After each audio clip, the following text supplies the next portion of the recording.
Good evening. Uh, I'm delighted that JNU is having this conference, and sorry I couldn't attend in person. So I thought I'll give you my talk by phone, by this Skype or recording device. My topic, the topic of my talk is assimilation of tradition and modernity as it pertains to Indian civilization, Indian literature, Indian heritage. I guess when they came up with this topic, the idea was to discuss how tradition is being assimilated into modernity, or maybe modernity being assimilated into tradition, or both these being assimilated into something higher and futuristic. But I want to take a step back and discuss the terms. The term tradition, modernity, postmodernity, these terms and this whole framework is a European one. And it's based on European history and their worldview. So, according to this framework, these three are chronological things that happen in history and reflect stages of humanity, the stages of human consciousness and evolution. So, societies go from tradition to modernity to postmodernity. And also, the West is ahead of others and pulls others along. But this is sort of a Western universal idea of how societies evolve. And in this framework, these three are mutually exclusive. You are in some society is called traditional, some is modern, some is postmodern. Or if not the whole country, then in a particular group, a particular community is a traditional one, another one is modern, and something is postmodern. Or a particular discipline, particular school of thought is in one of these three. And historically, these stages of society's evolution have been in conflict. So tradition wanted to fight for tradition and modernity had to fight against tradition. So for instance, science had to fight Christianity because Christianity wasn't accommodating and wasn't tolerating science. And this went on for a while. And then there was this stalemate that there is this domain of tradition, Christianity, and this other domain of science. So these tensions are being negotiated constantly, and they are tensions. So that's the Western framework in which these terms exist. They are not parallel, but sequential, and mutually exclusive and in conflict. Now, in India, time is not chronological and linked to from going from bad to good. Things can also go from being very advanced to dropping back. So time is not linear, one directional, from less developed to more developed. That's not the nature of Indian time. It's been called polymorphic, which means there are many flows going on in parallel. Many flows going on even backward, forward, and so on. Complex. It's a complex. Time is more complex than one flow. And so you cannot fit everybody in one structure, one framework of time. And a society, now this is the most important thing, in Indian concept, society can have the components of tradition, modernity, and postmodernity all at once. There's no contradiction in that. I can be very traditional, I can be very modern, and I can be very postmodern all at once, all in the same day, all in the same meal, or in the same piece of work I'm doing. There is absolutely nothing. I don't have to pigeonhole myself and say, well, I'm traditional or I'm modern or something like that. This is an important breakthrough in our thinking if we can defy and refute the very structures implied in tradition, modern, postmodern way of thinking. We are often asked, are you traditional, are you modern? And we've accepted that. And that's a colonized kind of a thing. I don't have to choose, what do you mean I'm traditional? My tradition has modernity in it and postmodernity in it.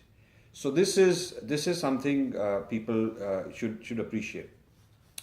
Now, if you look at the Western history of modernity, a very large part of the inputs came from outside the West. China, India, Middle East, and the various colonies and places conquered in Africa, Latin America, the Americas, brought inputs in so many kinds of fields that led to the assembly and coalescing all these ideas into what became known as modernity. So modernity, while they claim is a Western kind of a thing, it is actually not, because a large part of the ideas came from elsewhere. And similar, and there are books on this. There are books. If you contact me, I can tell you some of the books on Indian contributions, Chinese contributions to European science, European technology, and so on. Then there is even more input when the West goes from modernity to postmodernity. In the last 100 or so years, Western modernity reached kind of a roadblock, a dead end. A lot of crises going on with a very deterministic idea in science, very deterministic philosophy, linguistics, everything sort of determined, within the confines of modernity, figured out, finally resolved. That kind of modernity came crashing down. It came crashing down in art, linguistics. Ferdinand Saussure, French linguist, was actually a Sanskrit scholar in Paris. And he did his doctorate in conjugate verbs in Sanskrit, something in Panini, something like that.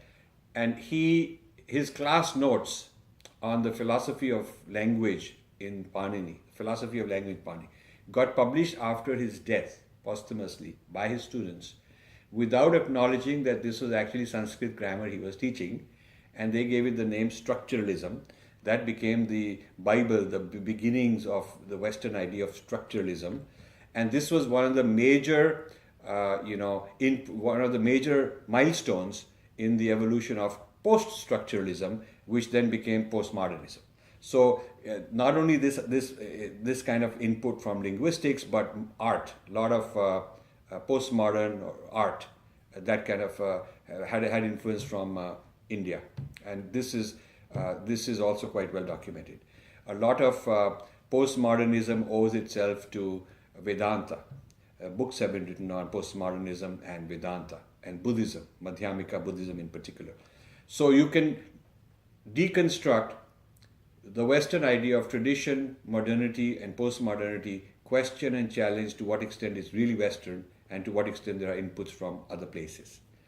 So this framework is, we don't have to be stuck to this framework as though it's some sacrosanct framework that we've been given and we have to fit into that. In fact, we can challenge it.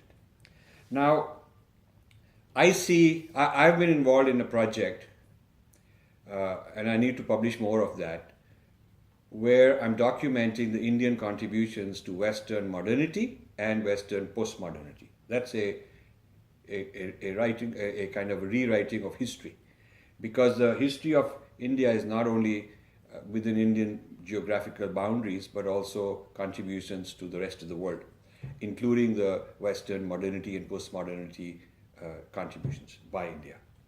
Now, where things stand today is that this digestion of Indian ideas into modernity, which happened, for a few centuries, and then in the last 100 years, the digestion of Indian ideas into postmodernity in the West, which has been going on, this is now accelerating. Now we have an integration of Indian tradition or Indian thought, Indian worldviews into a new futuristic Western reformulation. This is going on very rapidly. The underlying frameworks are compatible with certain Western principles, and the pioneers they want to install are Western people, Western institutions. The language and the authority they want to install is also theirs. But a huge amount of ideas from India are being assimilated into this. What I'm trying to encourage is the opposite, which means there's so much wonderful stuff the West has done, so much wonderful stuff it is still doing, that is amazing, that is creative, that's innovative, and we should utilize it. But we can bring that in and assimilate that into our own tradition, our own framework, revise our own framework. So I'll give you a couple of examples.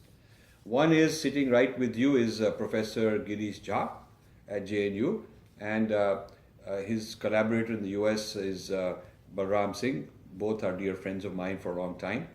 What they're doing is an example of what I'm talking about. They're using cutting edge Western machinery, laboratory work, scientific experimentation to find out certain things that come from Ayurveda. So they're looking at how, for instance, ghee does its job of spreading throughout the body, going through the various vessels and so on. Is it nanoparticles going on, and things of that sort. So they're looking at bhasma to see if certain medicines where they're using, even things like gold and silver, which are supposed to be very deadly for you, but are these concoctions such that they go down to the nanoparticles and they're no longer dangerous in that form? Is that what Ayurveda is trying to achieve? And they're using modern scientific, biochemistry and chemistry and so on to establish some of these principles and expand our knowledge. So by doing that, they're actually taking modern Western science and technology and building up, enhancing Ayurvedic science. So when our tradition and modern West come together, it does not have to be on their terms. It does not have to be that we get assimilated into their way of thinking. It could also be the other way around. It could also be that our people who are very confident and strong and competent in both, you have to be good in both sides. You have to know your tradition and you have to understand what the West has to offer in order to bring that into our traditional framework. And I just gave you an example of what they're doing in Ayurveda. There are many other examples. For instance, Manjul Bhargav, great mathematician, has discovered certain mathematical series and certain kinds of things which the West claims to have discovered in number theory actually came out of some mathematics in India. And then he further discusses, I've had many conversations on this, and he says that these Indian ideas were not separable from Indian metaphysics. So you have Indian metaphysics from which certain mathematics comes, and then you have a few hundred years ago Westerners who've either taken it from there or coincidentally they've developed something very similar. So now this Western stuff has enhanced for a few hundred years. We should take all those enhancements and put them back. We should take all the modern mathematics that has come out of these things and put them back into the framework, because our framework is very nicely integrated with our metaphysics. So this will enhance our tradition with the help of modernity and postmodernity. So we can actually reverse the flow, which is what I'm talking about. Now, a good analogy is that when Hong Kong was an island the British leased for 99 years or something from China. It is not something they conquered and all that. They had a lease agreement. So when this lease was running out, China wanted it back and got it back. Britain tried to argue that, we've developed so much, we built all these high-rise buildings, we can't take them away. We've got a, $1 trillion economy, banking is the hub of banking and trade and all that. And we are the ones who developed what used to be a bunch of swamp land, and we developed it and made it so modern. And so how can we just give all that away? We can't remove the buildings and take them with us. So they gave that argument. And China said, nothing doing. We're getting it back, including all the buildings, including all the improvements, all that you've done, all the enhancements you've made to our property, we're getting it back. And they did. Now, this is also the law of how real estate works. If I own a plot of land and I lease it to you for 99 years or whatever, you take it, you build some nice buildings, you clean up all the mess. When the lease is expired, all of that also comes back to me. So we should do this with tradition. Our tradition has been taken by others and utilized, and they've added many things to it. They've enhanced the tradition. They've added how you market it, they validated some of the stuff, scientifically, they've enhanced its credibility, they made new discoveries, made new applications, and of course they've called all that their own and disconnected it from tradition. So they disconnected the traditional roots, Indian traditional roots of lots of Western modernity and postmodernity. We have to reconnect that and claim all those enhancements back, just like the Chinese claimed all the enhancements made to Hong Kong back. So we would get Ayurveda modernized, post-modernized. We would get mathematics, our mathematics back, and so on for so many disciplines. This principle of assimilating modernity and post-modernity back into our own tradition is a very powerful tradition, a powerful principle if you were to carry it out. So that's my message. I thank you for listening. I'm hoping that when this is played, it's at a time when I'm able to pick up the phone, call you, and answer some questions, because I always love these events at JNU. JNU has been a wonderful place. I have a lot of friends and happy memories of several events there, and I look forward to further interaction. Thank you very much.